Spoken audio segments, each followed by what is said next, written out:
Uh-huh. I just feel like I've been around the block, ripping up fantasy stock, working around the clock. Look at the view from the top. Researching rookies a lot? No, I just be listening to pods. Yeah, one in particular, I'm just a messenger. Let me just pass on the rock. Browning, brunning, pruning, pronouncing ain't what he's doing. What he's doing is not losing, but infusing you with new things. And there's Dennis the Bennett, yeah. The man is a menace, yeah. Building a dynasty, some of the finest things. Promise you, you won't regret it. Sly as a fox, cultured in pop. Give him his props. Here is a thought, here is a box. And you cannot compare them at all, so don't even try. Careful with the news, but when you use a take, I take up Tony Fire. I mean Dyer, because anyone else is a huge mistake. Whoa, fantasy round table, fantasy round table. Yeah. Fantasy round table, come take a look at the crown, baby. Hey, fantasy round table, fantasy round table. Woo. Fantasy round table, come take a look at the crown, baby. Go. Hello and welcome to another episode of the Fantasy Football Roundtable Podcast. It is Tuesday and we are already diving into previews. Today we start with the NFC East, the top half of the NFC East, which is the Cowboys and the Eagles, which should be pretty exciting. We also have some news. Dennis, a couple of big extensions got done. Justin Jefferson, a 4-year, $140 million extension at wide receiver, probably makes not only him but CeeDee Lamb happy because Lamb working on his own. And then Christian McCaffrey gets a 2-year extension worth an average, they said, of $19 million a year, which is pretty darn good for a position that doesn't always see the big bucks at running back. So McCaffrey's a unicorn, and it makes me nervous to pay him $38 million over the next 2 years at what, 28 years old now? Well, but this is for 26 and 27, so that's in addition to what they're paying him the next 2 years. But I get it, and he's a difference maker. You can see in his future a role even after he stops carrying the ball 200 plus times a year. He can be productive with 80 carries and 80 to 100, 110 targets. And I think when you're looking at that, there's a longer runway for him than there are pretty much every other back. As long as he stays healthy, he's old school. It's going to be one of those get him to the end of the contract. He's on a Hall of Fame trajectory despite missing most of 2 seasons. A couple other pieces of news. First, Darren Waller, they say now, is expected to retire. We will be talking Giants more in depth on Friday, but what do you think this does for their tight end room? You know, we saw Bellinger play well as a rookie, and then they brought in Waller. He's now 3 years into that system. I think Bellinger will play fine. You know, we're dynasty players, and so it's easy to go, oh, they drafted Theo Johnson. He's going to be the new guy. He's the belle of the ball. But I think it's going to be Bellinger starting the season. I think Bellinger will be their tight end this year. It wouldn't surprise me if he was a top 12 tight end, and it wouldn't surprise me if he was tight end 24 at this point.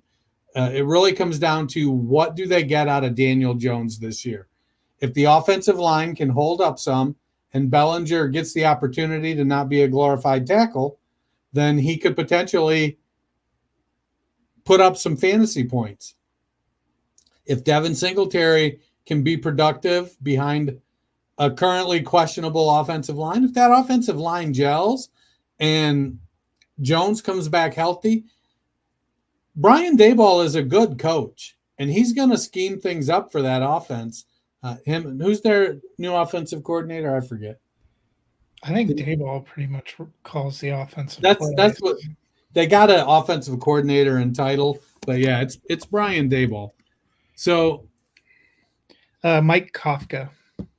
I like Bellinger as a dart throw, and let's face it, Waller's basically been retired. Yeah, I mean, I don't know how much I'm gonna miss.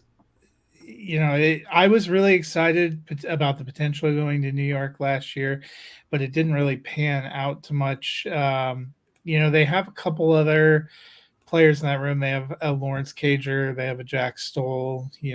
Chris Manhert's more of a blocker, really. So it'll be interesting to see. But honestly, I'm not bullish on the Giants in general. We'll talk about them a little bit more on Friday. But I think for me, it's probably Malik Neighbors, Devin Singletary, and as a deep flex, Wandale Robinson. And then I'm calling it a day. Maybe Bellinger is okay, but I think it would take something akin to a miracle for him to get up to top 12, because tight end went from being kind of a weird position a few years ago to we actually have a pretty solid group of steady contributors. I think it'll take a fair amount of both health and production to get up there. You know who last year's tight end 12 was? No, who was Taysom Hill. But I mean, Taysom Hill contributes in 3 different phases of the game, and He does. He gets a bunch of rushing work. So I think that's a complete outlier if you're talking about purely from a tight end position. So the 2 tight ends on either side of him were Dalton Kincaid and Kyle Pitts. And if we switch it over to points per game, tight end 12 was Dallas Goedert at 9.7 points. So I mean, I probably feel stronger about 9.7 PPR points for the season. Feels pretty high for me for Daniel Bellinger. It's his 3rd year though. And so could he break out and hit that? Maybe. He feels more like offense. He feels more like an 8-point tight end, 7 to 8 point tight end for me right now. Yeah. All right. Well, the last bit of news, we talked about Brandon McManus and the accusations a little while ago. Washington did just go ahead and cut bait. Do you think McManus will land a spot this season? Do you think it kind of depends on what happens with these charges? So it's not 1975, and the climate is a lot different now. I think that I think teams will keep tabs on the situation, but wait for the legal stuff to play out.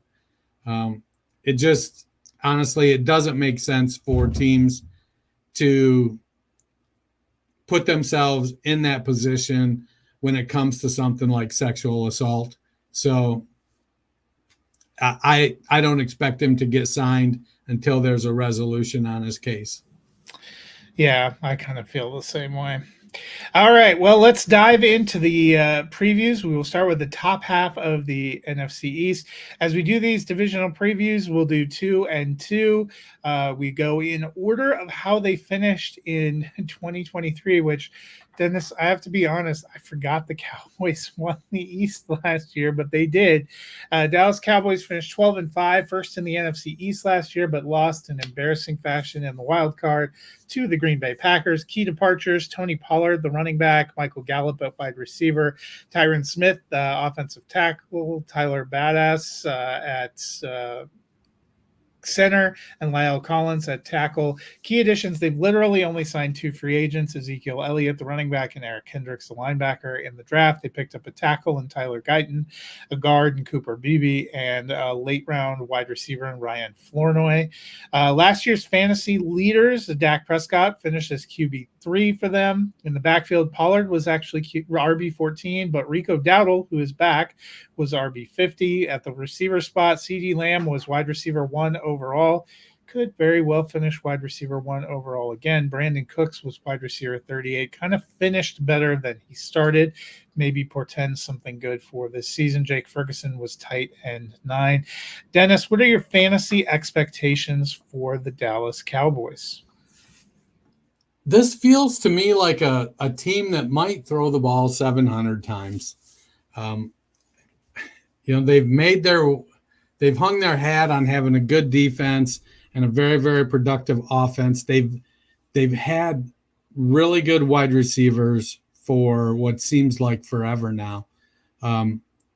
And Brandon Cooks, I think, still has a lot left in the tank. CeeDee Lamb is arguably one of the top 3 or 4 wide receivers in the NFL. And Dak Prescott, maybe he isn't going to win you the big one, but he throws a lot of passes, lots of touchdowns, gets a lot of yards. I don't expect a lot out of Zeke in the running game. It still feels like they're going to sign somebody off of late training camp cuts to come in and fill out this backfield. It almost feels like if they go into the season with Zeke and Dowdle, that they could bring somebody in at the end of training camp that could be the starter by week 3. I like Zeke. He's my guy as a Buckeye, but I'm just not sold 100% that he's got a lot left in the tank. He had some flashes last year, looked good at times in New England, especially towards the end of the year, when he didn't play a lot the early part of the year. So everybody else is getting beat up and run down, and Zeke's kind of chilling. And then the end of the season, he comes in, and that now he's getting a workhorse workload. And let's not forget, he's still 6 foot and 225 pounds. So he can lay some wood when he's running. I think CeeDee Lamb could push to be back-to-back wide receiver 1 in fantasy. He's that good, and he's in that good a situation. Can the offensive line hold up? They moved on from Tyler Smith, who, as good as he has been, was in and out of the lineup the last several years. I want to go in on the Cowboys for fantasy. I think Brandon Cooks is a wide receiver 3 with wide receiver 2 upside. I think Jalen Tolbert could surprise with weekly flex value. Jake Ferguson could end up being a top 12 tight end. I'm not investing in the running backs except on the cheap. Like I said, I just don't know what they have left in the tank. But the passing game is where it's at for me. So last year, Zeke was RB30, had 174.5 points. At RB50, Dowdle had 91.5 points. Honestly, I've seen a lot of interesting traction. I've seen deals for Zeke where he's gone from anywhere from a 2nd-round pick to a 4th-round pick. If I can get him for a 4th-round pick, I'll take that because I think he could be in that 25 to 35 range. But I also think Dowdle could come up a little bit and maybe be in the 40 to 50 range, which almost makes him a better fantasy deal for me. Dak probably going to be a QB1. I'm with you. I think CeeDee Lamb is not going to be below top 5, but could it well be overall wide receiver 1 again. I still like Jake Ferguson to be kind of a top tight end. But the big ones for me is Cooks, because he started really rough, but he actually ended a lot better. And seeing him finish there at 38 gives me a little bit of hope. Gallup's not there. And I think Jalen Tolbert is kind of a big question. I've seen him going largely for free. So that might be, if you're looking to me, this is the time of year where maybe you're looking for fantasy bargains. Tolbert feels like a potential fantasy bargain that you can roster that may end up giving you something, and Dowdle feels like kind of a fantasy bargain. The rest of them are, you have to pay up to get Lamb, you have to pay up to get Dak, you have to pay up to get Ferguson, and Zeke's probably, depending on how high you have to go, right about on his price. But that's kind of how I feel about the Cowboys.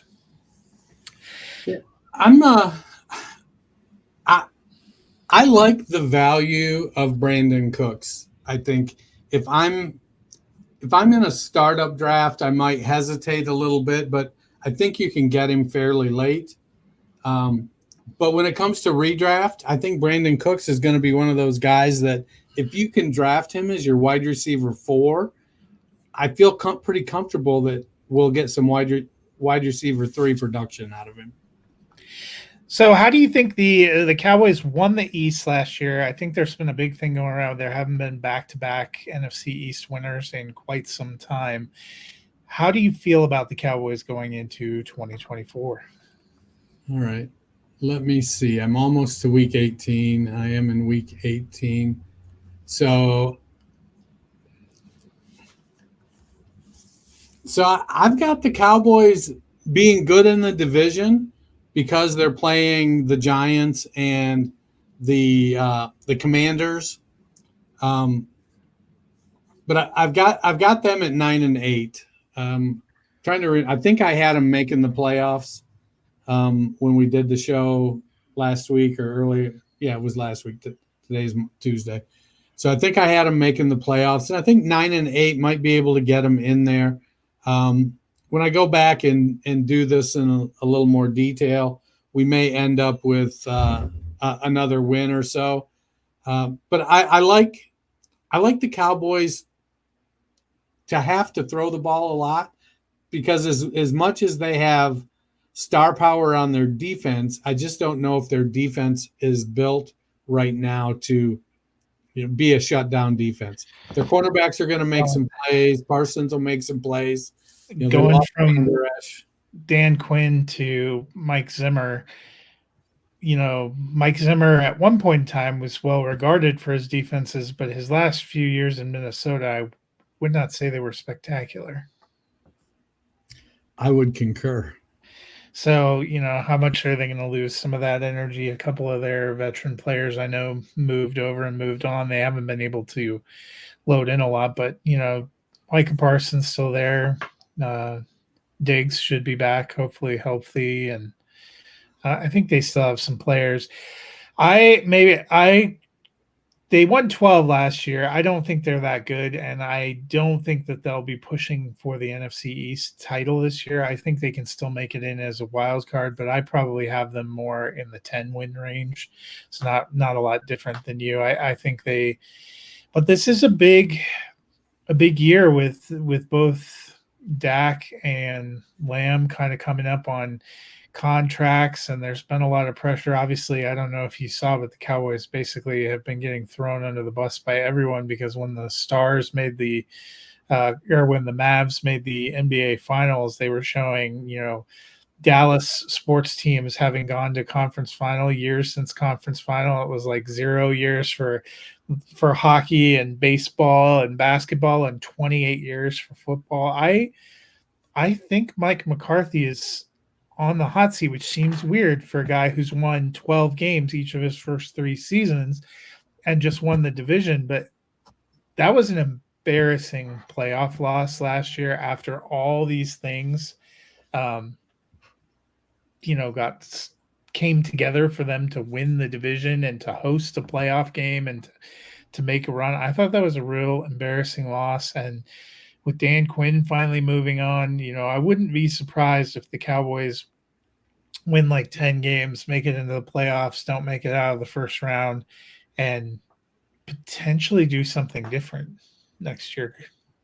It's a tale as old as time. You go back to Marty Schottenheimer with the Browns and then with the Chargers, who was it? Tony Dungy in Tampa. I mean, there are some coaches that can only get a team so far, and despite being winning coaches, if you can't get to and win the Super Bowl, at some point they're going to cash in their chips and go try to find somebody who can.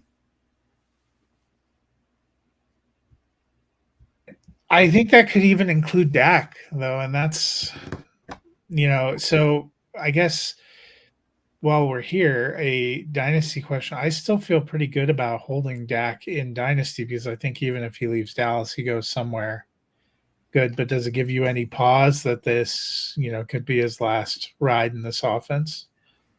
Not really. I mean, I feel like if this is Dak's last year in Dallas, he's going to have as much or more value moving to a new team than Kirk Cousins did this year. And, people are still falling all over themselves to acquire Kirk Cousins.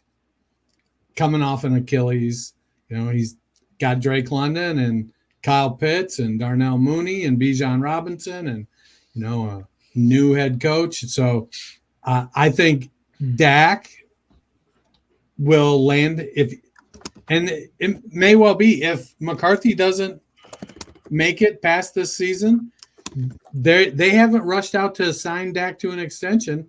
And so it wouldn't surprise me if they move on from Dak. Yeah, I mean, I like Dak. I just don't know. I just don't know what Dallas seems like. They've gotten themselves into a real grim salary cap situation, which I know what else is new. But if you're, you can kind of weather that if you're doing well. But I've been bullish on. There's two teams that I've been bullish on for a couple of years, Buffalo and Dallas, that both have kind of windows closing. And I don't know, maybe I'm way off, but in both cases, I feel much less optimistic that they can, I think Dallas can be a playoff team, but I have very little confidence that they could win a playoff game. Then with you.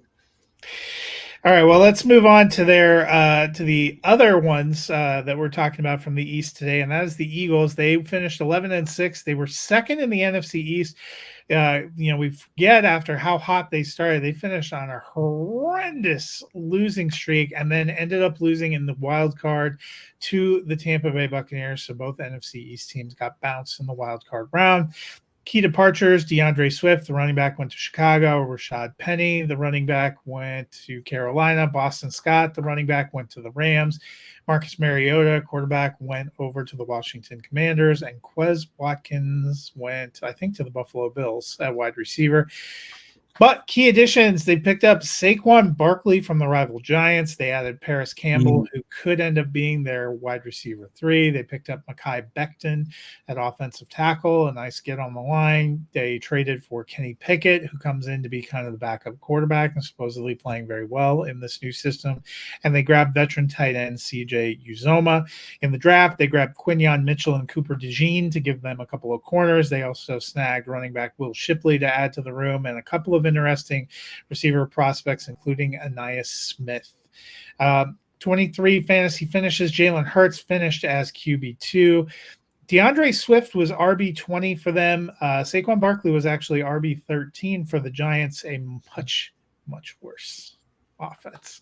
Kenneth Gainwell was RB49. I also think Barkley would have finished a little bit better. He missed quite a few games with injury in the middle of the season.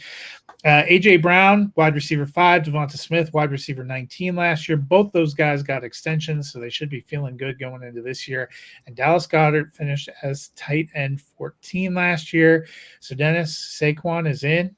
They also have Kellen Moore now calling the offense, taking over from Sirianni, Vic Fangio on defense. How are you feeling about the fantasy outlook for these Philadelphia Eagles? I kind of like it if Moore is able to kind of be unencumbered when it comes to running his offense. A lot of the challenges the Eagles had last year down the stretch were, I think, directly related to injuries to Jalen Hurts. And while they didn't really, they kind of were shady in how they listed them, I think it was evident on the field in how he was playing that they just weren't quite, he wasn't quite the same quarterback. A lot of people don't really take into account how important the legs are to throwing the football. And the way Hurts plays the game from a running perspective, he takes a lot of shots in the thighs and the glutes and the hamstrings. So bringing in Saquon Barkley, I think, is going to alleviate some of that. Barkley is a big, 6 foot, 230 pound, extremely agile, all around strong running back. He's currently the best running back in the NFC East by a wide margin, even after what's he going into his 6th year now. he still holds that. I think Barkley might be going into year 7 because let me look him up. He's been around a while. I love the signing of CJ Uzoma backing up Fryermuth. I think that gives them a veteran presence that can step in and play. Is Pickett? I don't know if I roster Hurts. I'm handcuffing him with Pickett in Dynasty. No. I mean, honestly, anymore with quarterbacks, is it even totally worth handcuffing? I mean, I don't even know if it's handcuffs at running back. It's more like running back by committee. So you may just want the whole committee. But quarterback, I can't think of a single team where I'd feel that pumped to have the handcuff. Maybe the Browns, because I think Jameis Winston could, or maybe the Colts because of what we saw Flacco do last year. But Kenny Pickett's got to go a long way before I'm feeling like I'm throwing him in a super flex. Well, I think we saw out of Jake Browning that, he's worth a shot. Wentz in Kansas City might be a guy that you might be good rostering if you have Mahomes. I think Philadelphia is undergoing a change. Sirianni's saying, look, we did a lot of good stuff when I first got here, and now we need to make a change. We can't stay status quo. You don't bring in Saquon Barkley to give Kenneth Gainwell goal line carries and Boston Scott, goal line carries and make Gainwell your receiving back. You're bringing in Saquon Barkley. Fortunately, Boston Scott can no longer vulture him. That is true, but I just couldn't remember, despite looking at their. They have Shipley and Gainwell behind. Tyrion Davis-Price out of San Francisco. If he can even make a team. I do like Will Shipley. I expect him to push Kenneth Gainwell for that backup role. I think Shipley has a good all-around game. I just don't think there's going to be a lot of relevance for any back behind Barkley as long as Barkley is healthy. But if Barkley gets injured, I could see Gainwell and Shipley both being fantasy relevant, as RB3s, with whoever gets the touchdown having the upside. So that is there. Goddard, we'll have to see. Moore has used his tight end pretty effectively. I'm more inclined to think that A.J. Brown and Devonta Smith, Paris Campbell will look good for both games he's healthy this year. As we talked about, they don't have much in the way of depth. Behind Paris Campbell, you have Anaya Smith, the way of your boy Johnny Wilson, who probably going to stay there. There's not a lot of there in Philadelphia. I kind of wonder if they might be a team that looks at what veterans get set free on cut down day and maybe add. It almost feels like if I'm looking at a fourth pass catcher in Philadelphia outside of Brown, Smith, and Goddard, it might be Uzoma. And I could very well see that. They actually have some interesting pass catching weapons at tight end because they also have Albert Okuibunam on there, who Grant Calcaterra was the next Mark Andrews at Oklahoma. So they could be a team that keeps only like 4 receivers or 5 receivers, but keeps 4 or 5 tight ends and mixes them in because a couple of those guys can actually go out and play kind of a big receiver kind of role. And that wouldn't be too bad. Might be less pressure on Kellen Moore because he always struggled to keep 3 receivers relevant in Dallas anyway. My thing is going to be like, where in fantasy do you have Jalen Hurts with the expectation that his rushing and the goal line work is going to be diminished by the presence of Saquon Barkley? I mean, I think he's still a QB1, but that's why I had him down a little bit from both in Dynasty and will in redraft. There's a few quarterbacks that I really like that, I have similar questions, probably even bigger questions about Justin Herbert, a guy that we really like, that we thought would be, that should be a top 10 guy that probably isn't going to get the Should be volume. coach proof. Isn't going to get the passing volume. Hurts, if you take away the rushing, that was why he ended up as QB2 last year, because his passing wasn't spectacular. So I actually would probably feel better having him in the 6 to 12 range. I don't think he falls out of QB1 because they have too many good passing options. And Dak, even when his running peeled back, because remember at the beginning of his career, he was like a 600 yards, 300 yards a game. Yeah. Season, yeah. And when his running came down, his passing volume made up for it. And so that's some of a question here, because you have a good pass catching running back in Barkley. And I think also having Barkley gives them a bigger, more sure-handed running back in goal line situations where they won't have that. Combined with the retirement of Jason Kelsey, I wouldn't be surprised if we don't see them doing that lethal tush push quite as much.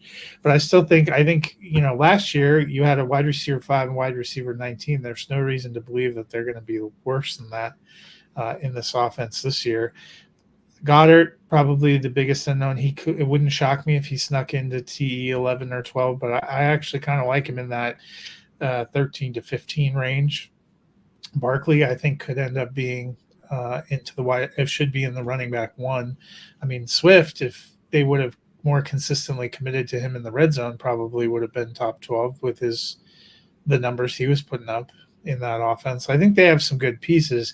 They're just beyond the top level, there's not a lot of guys I'm interested in. Shipley might be a guy that I'm putting on a practice squad, but I just don't know how much faith I have in picking up any of these ancillary pieces and hoping they get shots. Yeah, so Swift had 49 targets and Gainwell had 37 targets last year. I think for Barkley to push for the RB1, he's going to have to consolidate both of those numbers pretty closely. Well, if you remember, Swift wasn't really the starter for them at the beginning of the season. Gainwell, I think, started as the nominal starter. Like DeAndre Swift's only, I guess he started 15 games. Yeah, but it seemed like coming out of the box, they were going with Gainwell at the beginning. But yeah, I think Saquon Barkley is just a different kind of running back and a different kind of a weapon. So we'll see. We'll have to see what their usage is. Barkley would have been in the RB1 category last year if he hadn't missed so much time, because he missed games kind of early. He still finished at 13. He missed 1, 2, 3. He missed 4.5 games. So he averaged about 16 points per game, which is not too bad. No, the Eagles and the Cowboys have a lot of weapons for fantasy. Now, if the Eagles had not faded miserably down the stretch, they probably would have won the East again and been a high seed. How are you feeling about them going into this year? I'm looking for a bounce back. My quick and dirty one loss, I've got them winning the division at 11-6. I think the Cowboys are going to be competitive with them. The Giants and the Commanders are both teams in transition. I'll have to go back and I only did the one loss for these two teams, so I could get through the whole season and have something to talk about. Been busy this week, and I'm just trying to keep my nose above water. That's why we're doing the show at 9:00 at night. So, but I honestly, my fear when I go through and do this, I always go through and just do a quick and dirty, like what's it come out as? Just look at the games. What's my gut tell me is going to happen? I go through and I go, and invariably when you do that for the whole league, you get to the end of the season and you look and you've got 3 0-win teams and 4 teams with a combined 3 losses. And you're like, that's never going to happen. I got to go back and make some changes. But going through and coming out with the Cowboys at 9-8 and the Eagles at 11-6, I feel pretty good about those records. They feel pretty realistic to me, how things can go. I mean, the NFL is very competitive. Mm-hmm. And even though the Giants have been down, I think there's going to be a little bit of upswing coming out of Washington. So the NFC East always is a tough division, it seems. And we've got a lot of good teams in the NFL.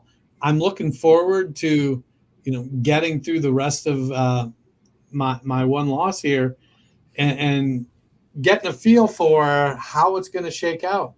I've got to be careful not to go through and have the Lions at 17-0 and the Browns at 17-0. I didn't have that problem with the Browns, but no, I'm with you. I always go back and tweak, and when I did the last pass, I didn't have any teams higher than 12 or any teams really lower than 3, because, I think that's really kind of the range we're talking about. For the Eagles, I have them probably 11, 12 wins. I think they win the NFC East too and get in as a top 3 seed. I still think probably the best teams in the NFC right now are the 49ers, Lions, and Eagles. And, I think the Eagles were probably one of the better teams last year. They just emotionally and physically seem to come unspooled at the end of the year. So hopefully they can put that behind them. Yeah, we'll see. It comes down to when you start looking at if you're sitting at 13 wins on a team, what you're saying is, I think this team stays healthy all season. And they're a good team, and they're going to stay healthy. You usually end up with one or two teams, maybe one in each conference. I think we did last year. 49ers won 13. I think the Ravens won 13. But, a lot of these people, I have them going 15-2. I'm like, well, good luck with that. Yeah, that's probably not super realistic. Well, that'll do it for us today. Looking at the top half of the draw, we'll be back on Friday looking at the Commanders and the Giants. That's probably going to be a more interesting fantasy discussion, debating the merits of players. And that's probably some teams where you might be a 20-minute show, right? You might be able to find some sneaky values and pickups. We will see what other news awaits us, but it is nice to be back in preview mode. Dennis, if people are looking for something to fill up their time in the next couple of days, what can they do? They can get themselves primed by going back through, what did we just finish? Our power rankings. Unit grades. Favorite podcast platform and type in the Fantasy Football Roundtable podcast. We ranked in Canada and Great Britain last week. You guys are doing us solid. You're getting us up there. Now move us up from the 100s into the double digits. Make that push for us. Download, listen, tell 2 friends, have them tell 2 friends, have them tell 2 friends. Let's just keep this train rolling as we head on into the season. I mean, we're pushing 700 episodes, aren't we? Yeah, something like that. I mean, it feels like we've been around as long as ESPN. It feels like some days. And some days it really feels like we've been around as long as ESPN. Well, on that cheerful note, we hope you guys have a good rest of the week, and we will see you as we finish off the East on Friday with the Giants and the Commanders. Until then, have a wonderful week.